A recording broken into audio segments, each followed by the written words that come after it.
Oi pessoal, saudações. Meu nome é Jacob Elmokdize. Eu sou escritor, roteirista, cronista, dramaturgo e eu estou fazendo esse vídeo para ensinar como se faz uma crônica.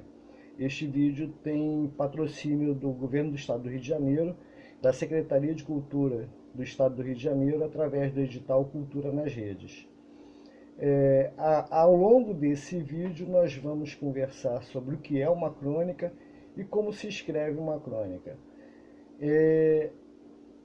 Teremos 6 vídeos, este é o primeiro deles, teremos 6 vídeos em que a gente vai dividir em tópicos, para não ficar chato, né? A gente vai dividir em tópicos e ao longo desses vídeos a gente vai entender o que é uma crônica e como se escreve uma crônica. Este é o primeiro desses 6 vídeos. Então vamos lá. A primeira coisa para a gente poder pensar em como escrever uma crônica é o que é uma crônica. Uma crônica nada mais é do que um trecho narrativo, literário, que se posiciona no tempo e no espaço, porque ela fala de alguma coisa atual.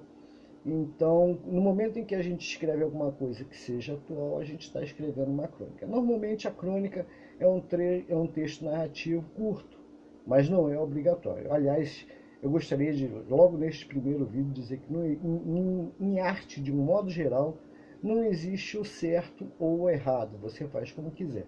Aqui a gente vai, ao longo destes vídeos, eu vou falar sobre como escrever uma crônica dando a fórmula do bolo, né, se é que é possível fazer isso.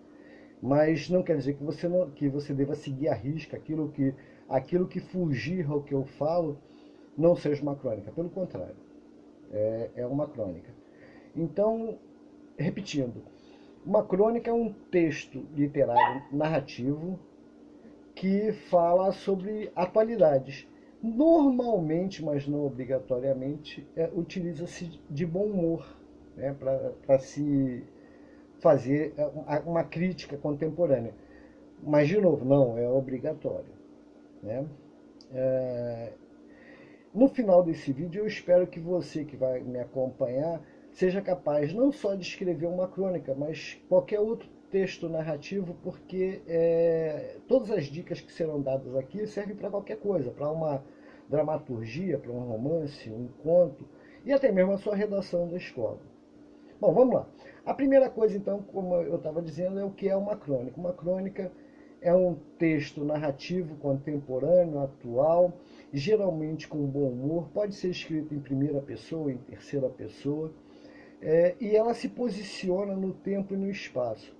Grandes autores que nós tivemos e temos ainda, né, cronistas, são importantes na literatura justamente porque a crônica fez muito sucesso em jornais lá, quando assim que começaram a surgir o jornal impresso, assim que começou a surgir o jornal impresso, as crônicas fizeram sucesso. Então os jornais publicavam crônicas de grandes autores e ao longo dos anos alguns se tornaram célebres cronistas, como Paulo Mendes Campos, Carlos Drummond de Andrade. Hoje a gente tem o grande Luiz Fernando Veríssimo, né, que é indiscutível que ele seja um dos maiores escritores da atualidade. Então, uma crônica é isso. Lembrando que todas essas dicas que eu vou apresentar aqui servem também para que você escreva outros gêneros, né? Inclusive a sua redação escolar. A minha predileção é humor. Então, ao longo desses vídeos, eu vou ter um capítulo específico em que eu falo sobre como escrever humor. E a minha primeira dica é o final. Sempre que alguém me pergunta, pede alguma dica, né, sobre alguma coisa, como escrever alguma história, alguma coisa assim, a primeira coisa que eu faço é perguntar como é que sua história termina. Por quê? Pra gente que é escritor, pouca gente até pensa nisso, né? Mas também, de novo, não é obrigatório.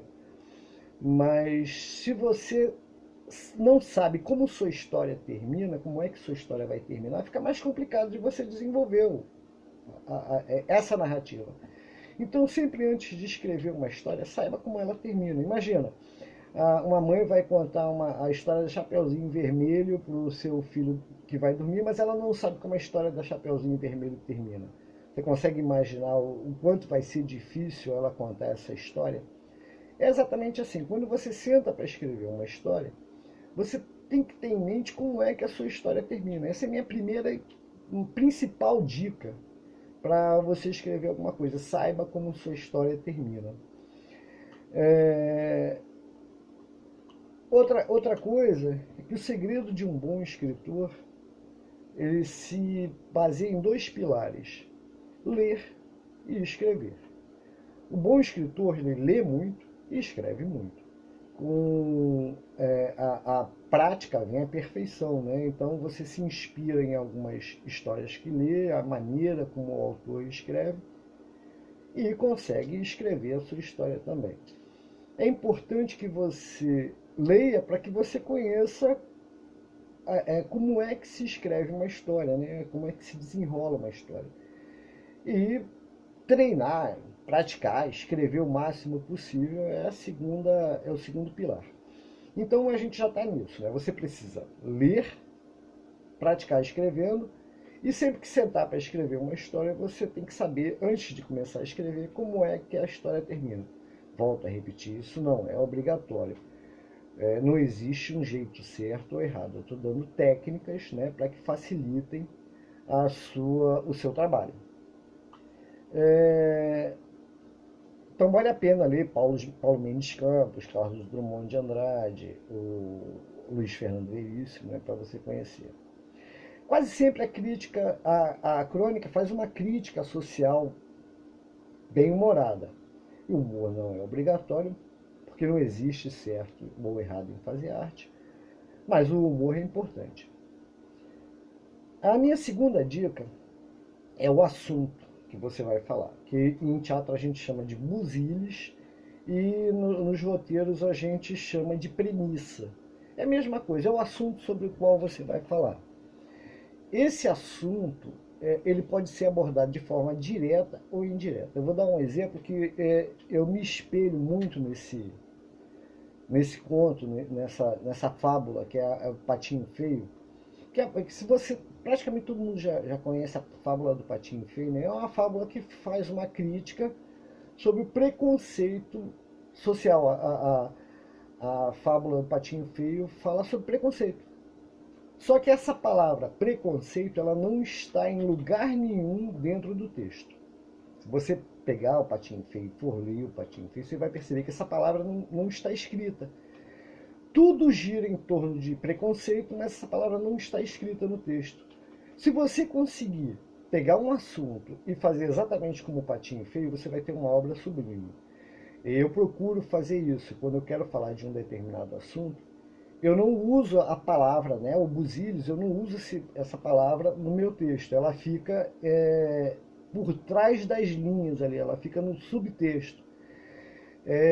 Então isso fica bacana porque o teu leitor, quando ele lê e percebe uma coisa que não está escrita, ele se empolga com a leitura. Então o ideal é que quando você pensa em um assunto, um determinado assunto, você não escreva esse assunto, mas você coloca uma situação dentro da tua narrativa, uma situação que espelhe aquilo que você quer falar. Então, voltando, por exemplo, do Patinho Feio, ele é um patinho que ele está no meio dos irmãos e os irmãos acham ele feio. E evitam ele o tempo todo, né? Eles fazem bullying, como a gente chama hoje, com o Patinho Feio o tempo todo. Mas, é isso, é preconceito, né? Eles têm preconceito contra ele. No entanto, a palavra preconceito não está no texto. Bom, então esse assunto, né, esse tema do teu texto, a gente chama em teatro de buziles. No cinema, né, em roteiros, a gente chama de premissa. E é o assunto, né, do teu texto.